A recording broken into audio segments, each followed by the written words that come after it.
வள்ளலார் கூறும் அருட்பெரும் ஜோதி யார்? வள்ளலார் அவர்கள் அறிமுகப்படுத்திய கடவுள் அருட்பெரும் ஜோதி ஆண்டவர் என்பதாகும். அவற்றுக்கு இயற்கை உண்மை, இயற்கை விளக்கம், இயற்கை இன்பம் என்று விளக்கம் தந்துள்ளார். அருட்பெரும் ஜோதி ஆண்டவர் என்பதால் உருவமுள்ள கடவுளாக எண்ணிவிடக்கூடாது.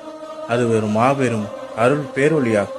பல கோடி அண்டங்களையும், பல கோடி உலகங்களையும், பல கோடி ஆன்மாக்களையும், ஆன்மாவிற்குள் உள்ள பல கோடி உயிர்களையும், உயிர் தோற்றங்களையும், வாலணு, திரவணு, லகுவணு, விபுவணு, பரமாணு, குருவணு போன்ற 7 விதமான அணுக்களையும், அந்த அணுக்களின் ஆற்றல்களையும், நீர், நிலம், அக்னி, காற்று, ஆகாயம் போன்ற பஞ்சபூத அணுக்களையும், சூரியன், சந்திரன், நட்சத்திரங்கள் போன்ற ஒளிகளையும், ஒளி தரும் அணுக்களையும், எல்லா விதமான அணுக்களின் கலவைகளையும் தாங்கிக் கொண்டும் இயக்கி வைத்துக் கொண்டும், இதுபோல பல கோடி அண்டங்களையும், பல கோடி உலகங்களையும், மற்ற எல்லாவற்றையும் முறை தவறாமல் ஆண்டு கொண்டு அருளாட்சி செய்து கொண்டிருப்பதால் அருட்பெரும் ஜோதி ஆண்டவர் என்று பெயர் சூட்டியுள்ளார்.